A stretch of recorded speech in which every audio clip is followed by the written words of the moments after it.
No. We're live. Yeah, welcome to this House Corrections and Institutions Committee. It is Thursday, April 9th. We are starting our morning with the State Treasurer's Office. We've got two folks here.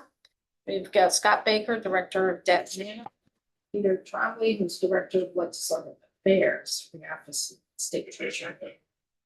I don't know which one's gonna go first. Are you gonna be in tandem? Scott, come on, why don't you come on up? And I know you have a document and it's up here in the meeting. Peter is sharing it. Correct. Peter, you're gonna share this. Also, I wanna also, Peter, I wonder if there's been conversations as well.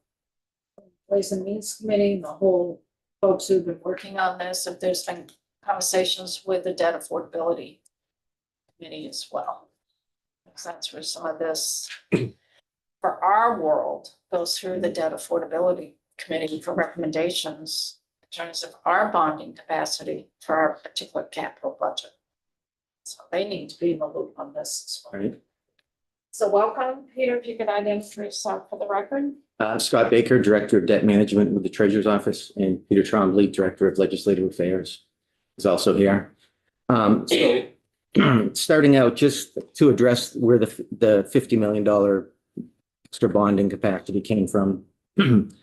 So we were here in January explaining the CDAC process, how they look at the debt metrics, come up with a debt recommendation, and their debt recommendation for this biennium, this is the second year of the biennium, but last year they came out with 100 million for the biennium, or $50 million a year. And that's what's in the capital bill with the premium and yeah. So anyways, so the first page,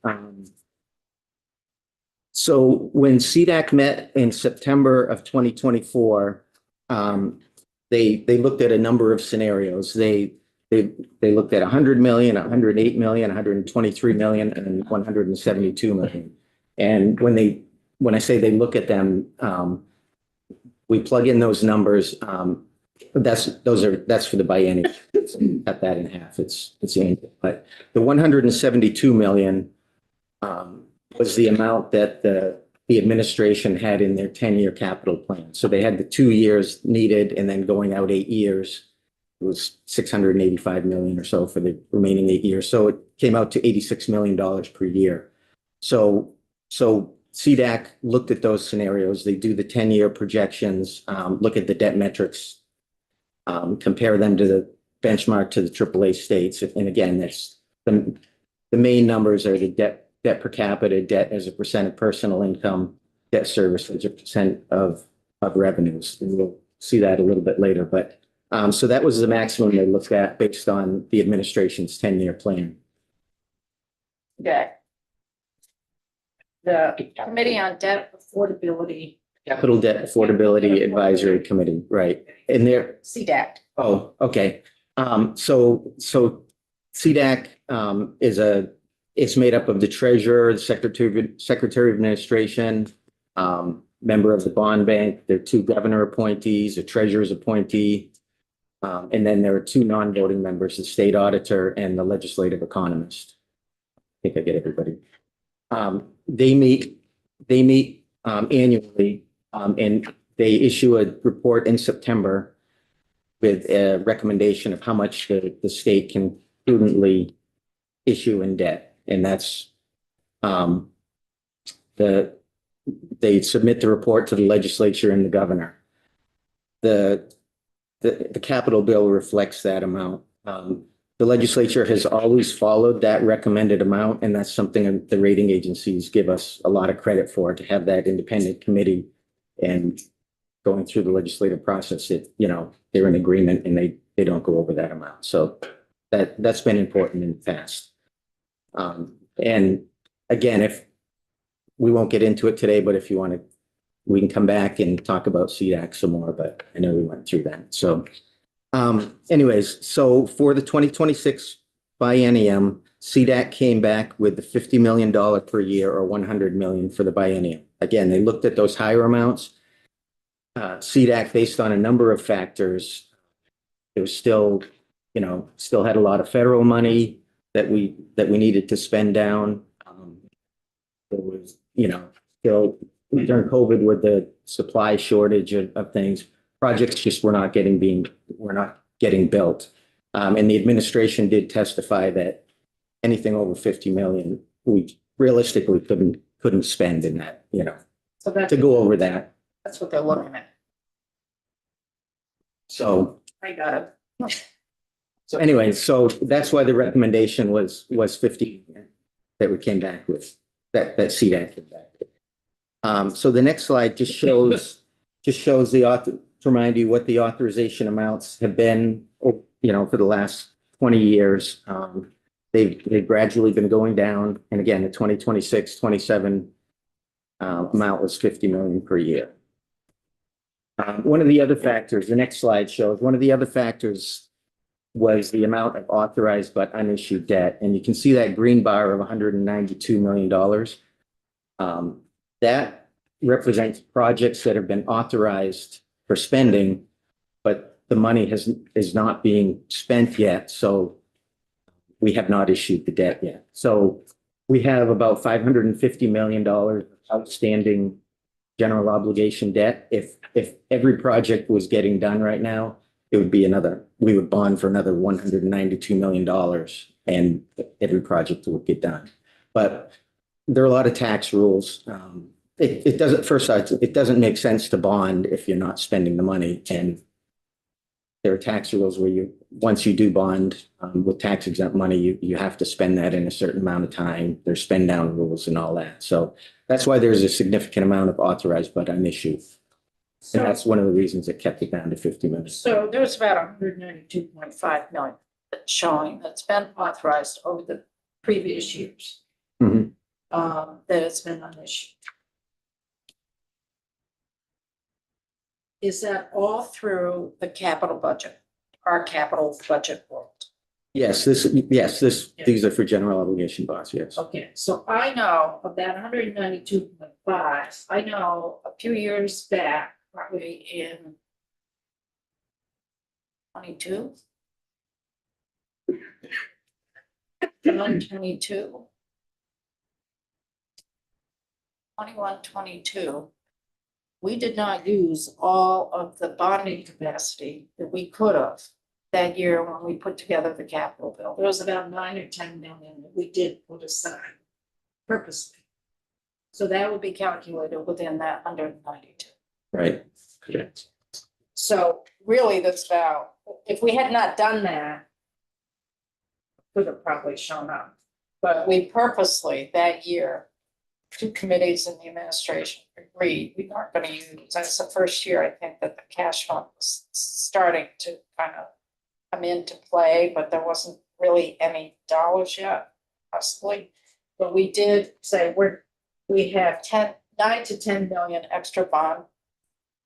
We didn't use all the bonding capacity in our capital bill that year. And we just put that aside. It's the first time we've ever done that in a long time. So this 192.5 million is through our capital bill projects that we have all authorized those dollars, those bonded dollars, to be expended towards those projects we've laid out in the capital bill. And because the projects are still in the beginning stages, they haven't gone out to construction. Those bonds have not been issued to go out for those particular projects. So if that money gets pulled, then when those projects are ready to go out, bonding capacity has been used someplace else. If those monies, if that authorized and unissued capacity is pulled to be used for something else, then when our projects on our capital bill are ready to go and goes out to bond, we may not have that bonding capacity available for some of our projects. Well, so when CDAC does the 10-year projections, they take the authorized but unissued into account. So it's as if, not as if it was outstanding debt. The assumptions are that it'll be spent down over the next, 3 or 4 or 5 years, whatever scenario we're running. So assuming that these projects will get done at some point and we will bond for them. So it wouldn't be taking the authority away. It's just. You wouldn't be taking timing the of it. authority. Right. It's just So- timing of when the bonding will be done. So if you go back to your first page where in September of 24, CDEX looked at for a 2-year budget of 172 million. And that was what they looked at for their 10-year capital plan. Is any of that connected to the 192? No. Okay, No. so that's in addition to the 192. Yeah, the 172 was just one scenario they looked at and settled on 100 million, but right. Correct? What's that blip in 22-23 where there's zero amount issued? The timing of when we did not do an issue at that time. Again, it was money, projects were not getting done, not being spent. And we did a bond issue like beginning of the next fiscal year, but it just the timing of when it fell. Gotcha. Yeah, and that's why the next one looks. There Yeah, were a when- lot of federal dollars that came in during that whole time, COVID dollars, ARPA dollars. Right, yeah, we, IIJA. right, we're trying to spend down the federal dollars instead of, instead of bonding money. When we go out and do a bond issue, we look at all the projects that have been authorized, work with finance and management and survey all of the departments and say, which projects are going forward. Some of them have spent the money, so we're reimbursing it. And some of them we say, okay, we're going to bond for what's expected to be spent in the next 6 or 12 months. And that's when we do a bond issue. Again, we're not going to bond for something that is not going to happen.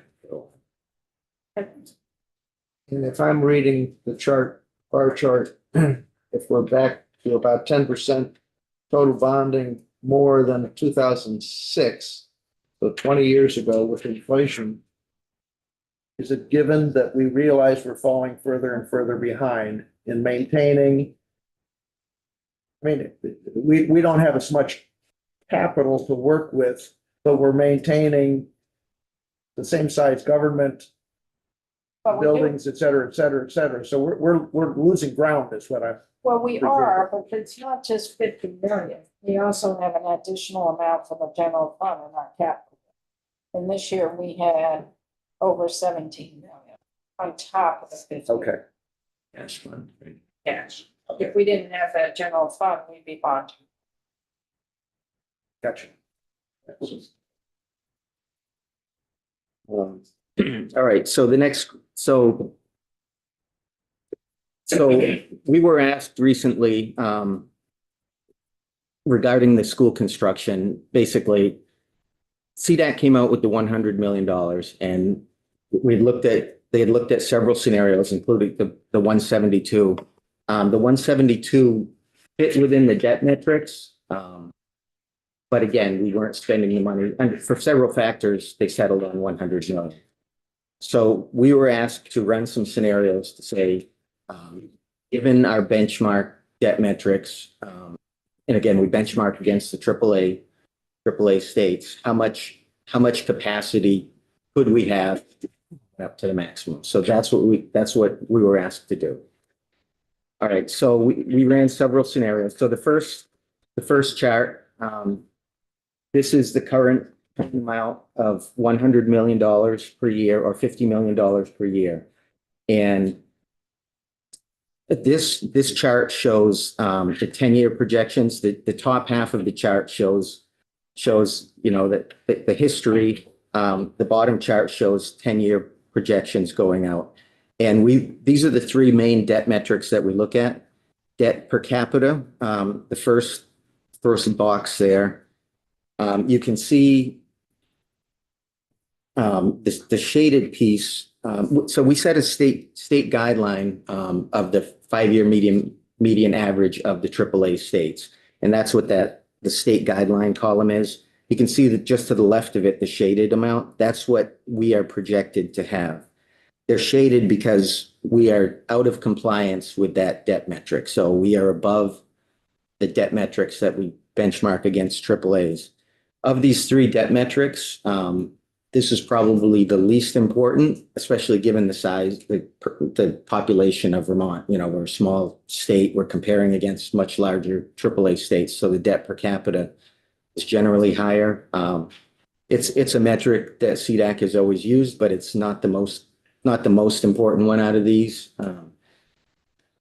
You know, we've always followed these three, and the pension and OPEB liabilities are more of a factor now that the rating agencies are looking at. So even though we're out of compliance with debt per capita, you know, we have been for several years, and that's not the most important. But you're still in compliance with Moody's.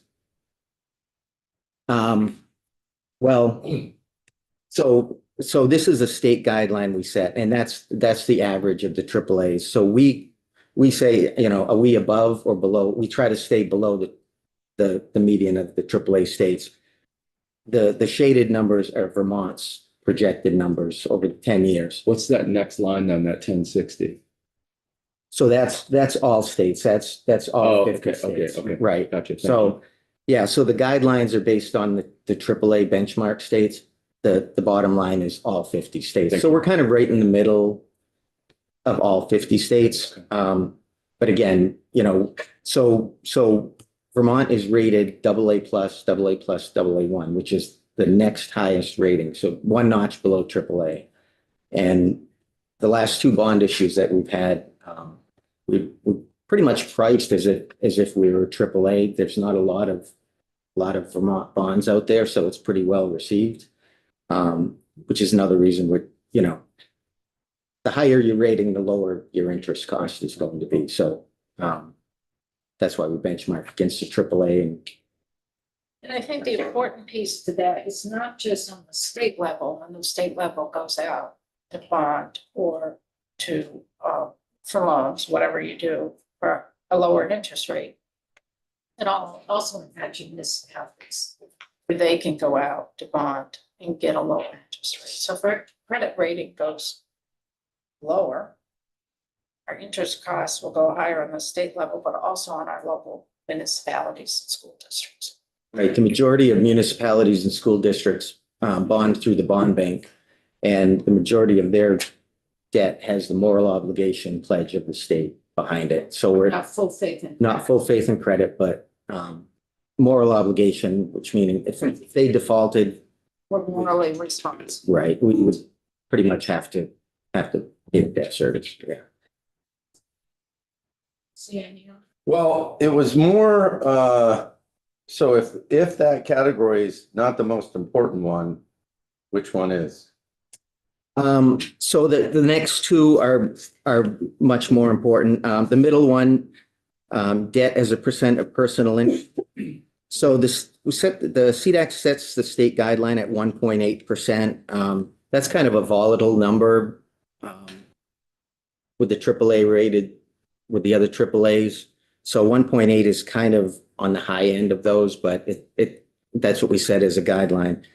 And again, if you do this based on issuing 50 million per year over the next 10 years, these are the numbers that we come out with. It also assumes issuing the authorized but unissued amount over from 2027 through 2031. So kind of rolling those out. Anyways, so these are the 10-year projections. So this is one of the more important ones. This kind of represents the taxpayer's ability to cover debt. So based on personal income. The last column is debt service as a percent of revenue, kind of indication of the state's ability to pay the debt. And set that at about 4% of revenues. Debt service as 4% of revenues. This was a change, a recent change. Long ago, it was 8%. The state guideline was back down to 6% recently. I think last biennium, they lowered the state guideline to 4%. So just based on, you know, how other states have issued less debt and where they're coming in. So again, they always look at the other states, set the guidelines based on that. But then why don't we have a state rank in that right side that there's not available? And we're not even addressing it Yeah, so, If that's important, but I'm just wondering why that's not, information's not there. yeah, so Moody's recently changed, the last few years, they put out a debt median report every year. The last few years, they're they're still focusing on these, but now there's more of an emphasis on long-term liabilities, your pension and pension and OPEB liabilities. Again, our net tax, our general obligation debt is about 550 million. And then we have, if you add leases and the property transfer tax bond, it's about 660 million of net tax supported debt. The pension and OPEB liabilities are about 4 billion. So, the debt is a small amount of that. So Moody's is focusing more on that. They're not publishing things quite the same way. So, yeah, we don't have that, the rank for that. Does that number. bother you? No, it's mostly looking at the AAA states where they are and setting the state guideline and staying within those guidelines. Yeah, and the numbers below look better, the state guidelines, if they're running 4 and we're underneath that looks good. Yes, Okay. absolutely. Yeah. Right. So anything that's not shaded, we're in compliance over the next 10 years Okay. under this scenario. That's So, sure. So the next I'm page, sorry, I've got a dumb question. Other than federal money and taxpayer money and lottery money, where else do we receive funding that will pay off debt? so the majority of the general obligation bonds are paid from the general fund. There is still a small piece that comes from the transportation fund back, I think up until 2009. That's part of the transportation fund was funded with general obligation bonds. So there's probably $1 million left in outstanding debt that the transportation fund kicks in every year. The rest comes from general fund. So it's, personal income taxes, anything that goes into the general fund, basically. Right. Yeah. Okay. When you say the state isn't in a position. Yeah. I guess In our state budget, we have a line item that pays our debt service. Right. And it's about, is it high 70 million? Yeah, 78 million, roughly, yeah. right. It's in our state budget. The sources of funding to pay that and everything else, it's all the either federal revenues. money No. or state money revenues- or, Revenues that come into the state, it could be through your corporate tax, your income tax. yeah, tax. Well, you gotta fund Right. what you're providing services for, you gotta fund it. Right. What government does is they have to have a revenue stream. Exactly. Well, what I was hearing is the state funds and the state doesn't fund anything. They redistribute what they take in taxes and I forget it. I'll assume that, yes, got it. Okay, so the first scenario was the current CDAC recommendation. Again, we were asked to how much debt could we issue and stay within the debt metrics. So the second scenario, we ran projections at 100 million per year. Basically, the CDAC recommendation of 50 plus another 50. And you can see debt per capita, obviously still out of compliance. The remaining two metrics, You need to change the screen. Are you at the next? oh, one? scenario 2? Yeah, you're on scenario 2. Yeah, So instead of 50 million per year for our bonding capacity for the capital bill, if the projection was 100 million per year, correct. which would be a $200 million 2-year capital budget. Well, if it's through the capital, fine, right. If it's through the capital bill, correct. Yes. And again, when we ran the scenario at 172, we were in compliance, but settled on 100 million. So anyways, we ran scenario 2 at 100 million per year, and we still showed that we were within the debt metrics that we measure against. The next scenario 3, we increased that to 150 million per year. And that doesn't look good. Nope. And we're out of compliance with all 3 debt metrics. So basically, well, going with these scenarios, we were asked to speak to House Ways and Means last week. And they were the ones that asked us to do this. They asked how much can the state absorb and stay within those metrics? And we said 50 million extra was the max that the state could do and stay within compliance. This has not gone through CDAC. These were just scenarios that we ran. Basically, this is what we ran. So that 50 million per year would be on top of, we stay current with our 50 million per year for the capital budget, correct? Correct. Right. Yeah. So 100 total wherever it. Yeah, so there would be 100 million bonding capacity per year, of which the capital bill would have half of that. If we did the school construction as it's being proposed. Yeah, I mean, so the other thing is, when the school construction task force met and issued their report 2 years ago, one of the suggestions was, the Rhode Island did this several years ago, and there was a company, it's Rybeck. It's basically similar to the bond bank, but in Rhode Island. And what they did was, Rybeck issued the debt, like the bond bank would issue the debt, and the state makes an annual appropriation to pay the debt service.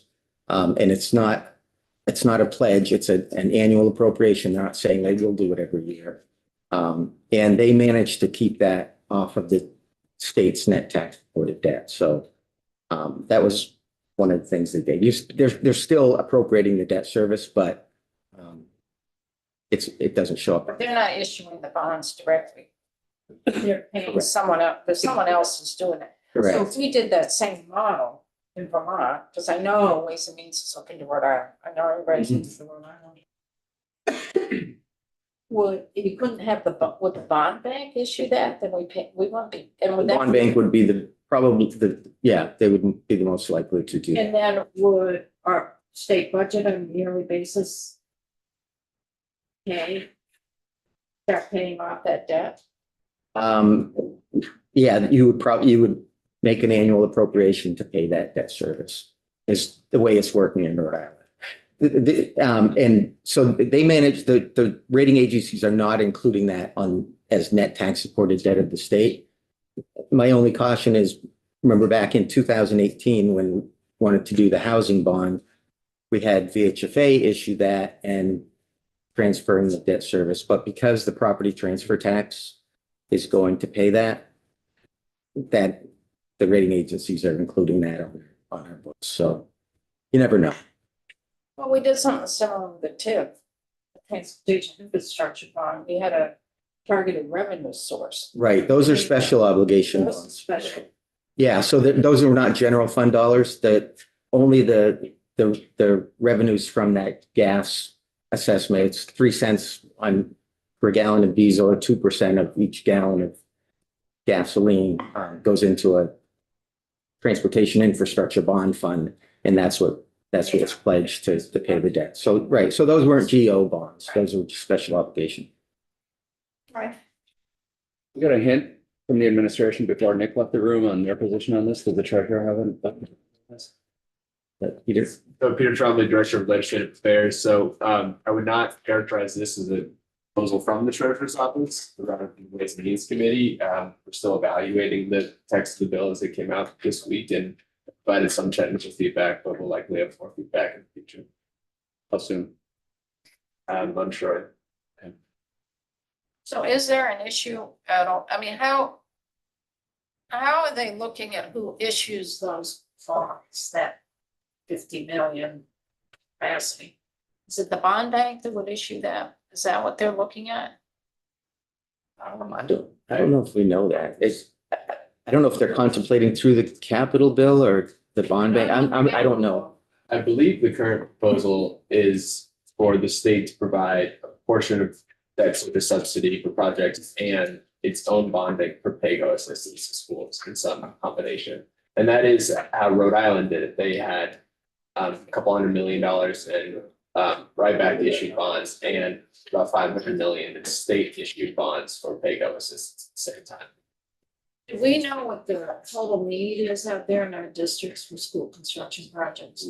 The estimate from the school construction report issued 2 years ago was 6 billion over the next 20 years. 6 billion over the next 20 years. Yes. So that was about 300 million plus per year.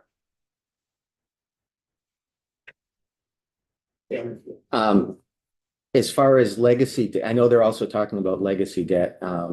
And the bond bank has most of the school districts with outstanding debt have bonded through the bond bank, with the exception of Burlington and Winooski, which are the two largest. But the remainder of them have gone through the bond bank, and that's estimated. We think about 480 million of outstanding debt, and debt service, this year's debt service on that totals, I think about $61 million. So On Burlington and Winooski. on all of them Oh. combined, On yeah, all the legacy. That's Correct. picking up all of their debt service, right? correct. And has there been any decision? Have we determined how much of the district's debt service we pick up? Are we saying we're picking up all of their debt service? I mean, if we do that, we're gonna tank. We can't sustain something. We have Dr. Seven. So. What is this? It's the frog. We're gonna start calling you the frog. Very proud person, taking lots of pictures. Yeah. Sorry. Joe.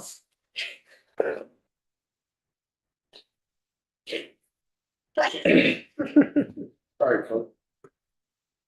Joe, That's Joe, So, now, would this proposed bonding be factored into the formula whereby the cash fund is derived for the capital budget?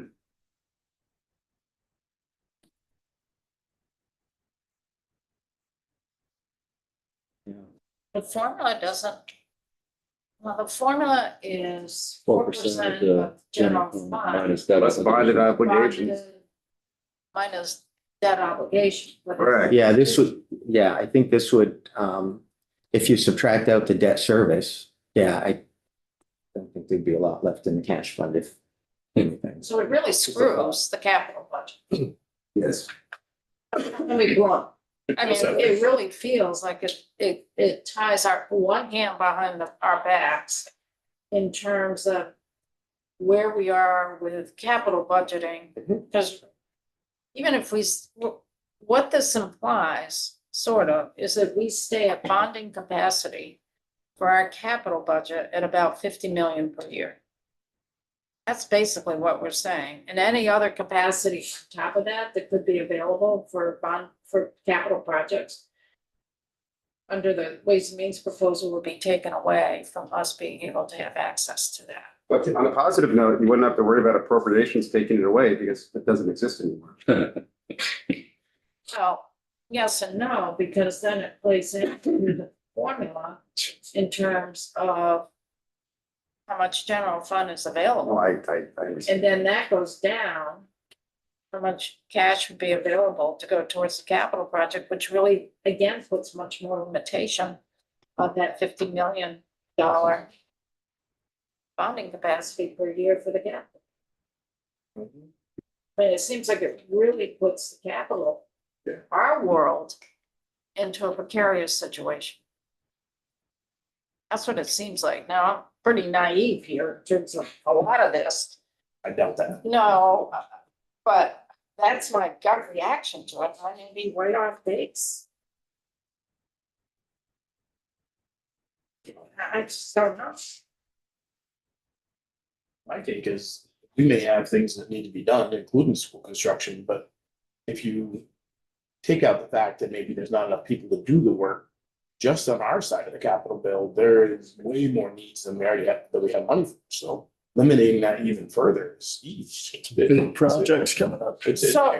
So my other question, can you use bonded dollars to pay off debt?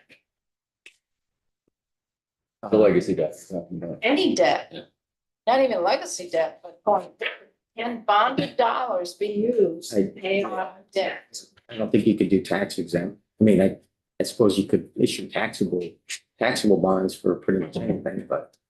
Is anyone asking this question upstairs? I mean, we basically be using bonded dollars to pay off the school's portion of their debt, right? I wouldn't want to speak for the Ways and Means Committee. The proposal as they envision it is that there would be a competitive aid process and that a district would be given a combination of state bonded dollars to be used only for pay-go needs and subsidy for their debt service. So the idea, I think, as they understand it upstairs, is not that any state bonded dollars would go to that debt service, but would lower the overall amount that the district has to bond. So it would almost be using our bonded dollars to pay directly for some of the cost of construction. Yes. That then brings down the amount of debt. And do they know what percentage of the cost of that construction would be eligible for those state bonded dollars? My recollection from reading the proposal is that there would be an AOE rulemaking process and a competitive application process for the aid. And then they get prioritized? The intent is that a minimum of 50% of project cost would be covered either by the pay-go dollars the district receives or the portion of the debt that the service of which is subsidized by the state. If that makes sense. So if a project is $20 million, they might get 5 from the state. That's 25% of project cost, and then the state would pay debt service on the remaining 5 of their own bond. And what would, so they're just looking at the total cost of the project and nothing about what would be eligible within that. They're just saying one way or the other will end up picking up almost half of the cost of a construction project. A minimum half, maximum 95% based on the. And the average construction cost is gonna be about 150 million, So it's brand new. but they're trying to get some brand new buildings for school consolidation. So you're talking 75 million coming from the state or possibly one project. Where's that coming? Some of us have been down that road before, and that's why we ended up with a moratorium.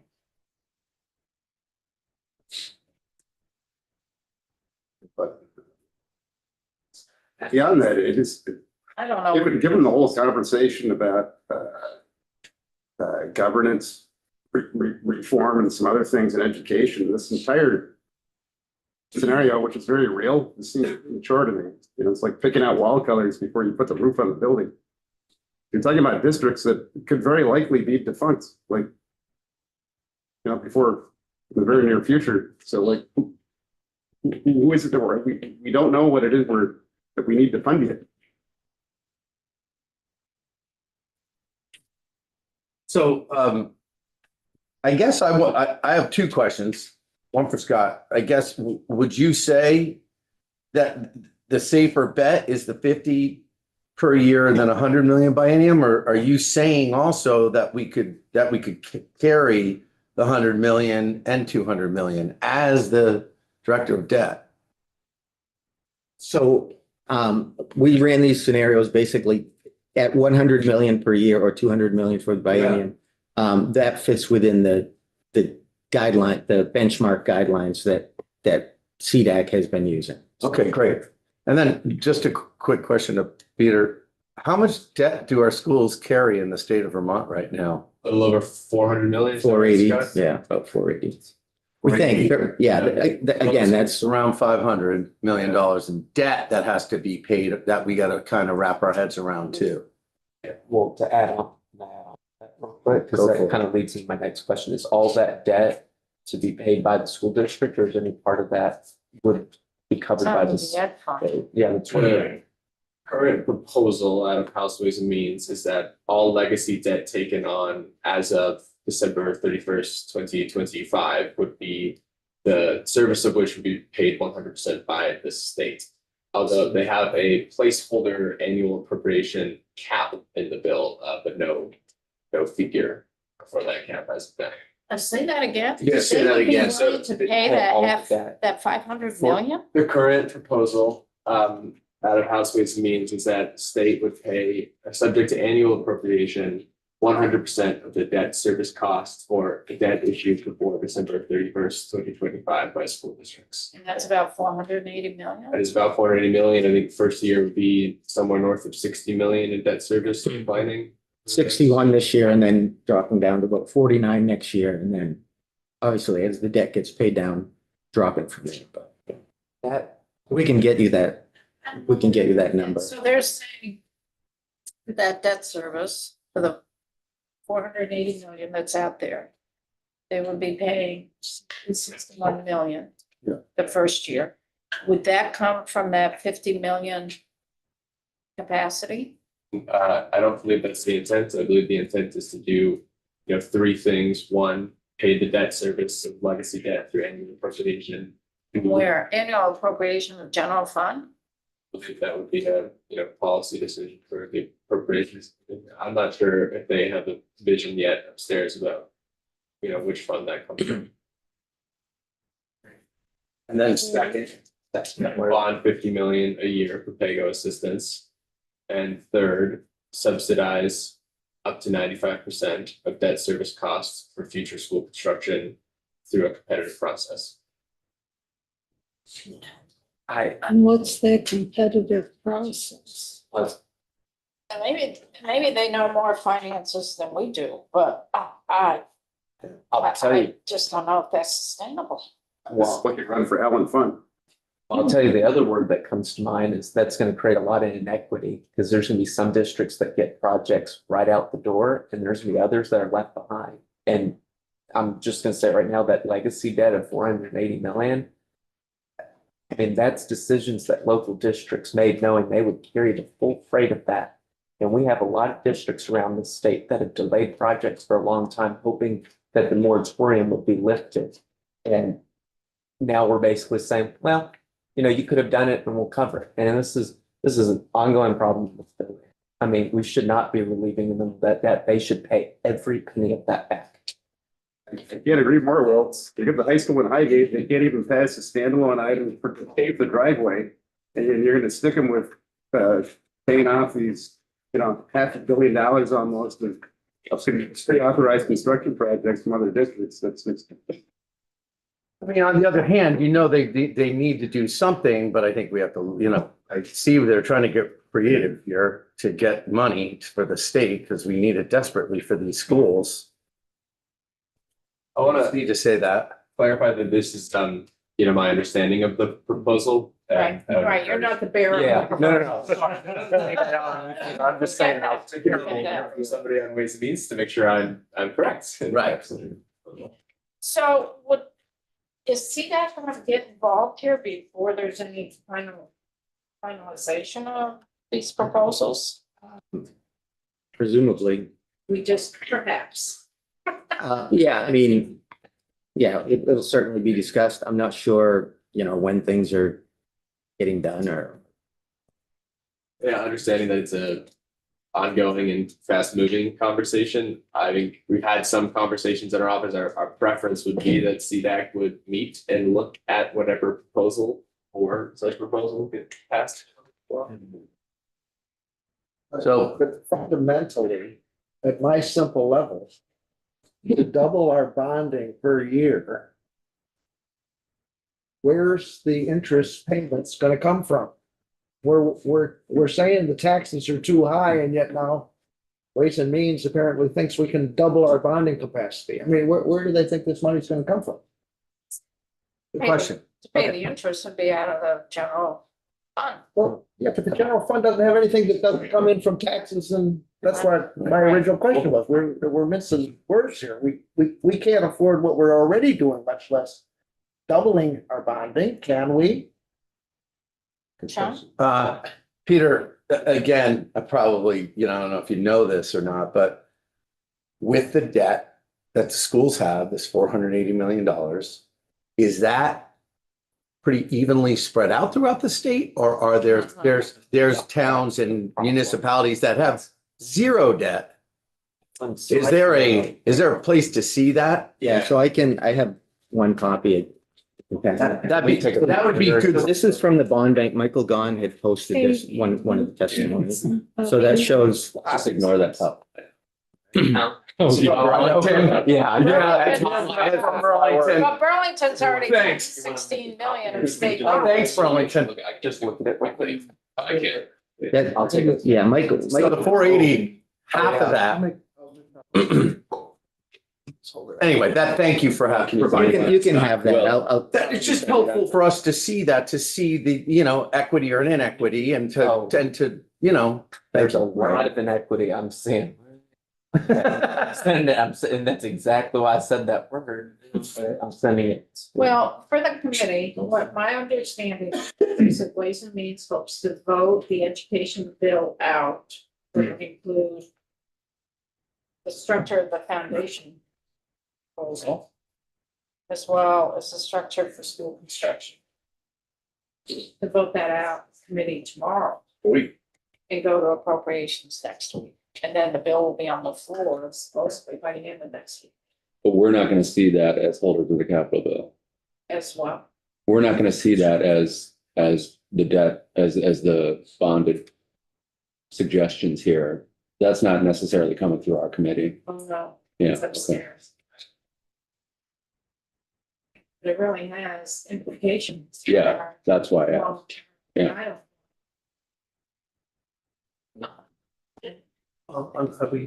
I'd be very curious to know who's pushing that proposal in Ways and Means. There's an end game with that, and it's not a fair one. Couple school districts will make out really well with it. Very, So, as Peter mentioned, we met within the office. We had a number of questions. We're working with our financial advisor, but if you have anything specific, any specific questions, let us know. We can. We appreciate you coming in. Thanks, on Tom. such short yeah. notice. Maybe you want to get the debt affordability committee together real quick. The train's leaving the station. It hasn't already. Oh, you're welcome. You know what, you can, there's another page. where- No, it's very- it's very- Did you get the? I'll give it back. Anything else, because we're kind of running late here. I'll get more. oh, I don't. Other things. But they haven't had you folks in directly. Shows the debt service. You can keep They that. have not had it been since this proposal was put to paper on the table. We had come in to answer, technical questions, the numbers we've shown you today. When they were considering what bonded value to put in the bill. You folks. They know you All are. right, thank you. Thank you. There it is.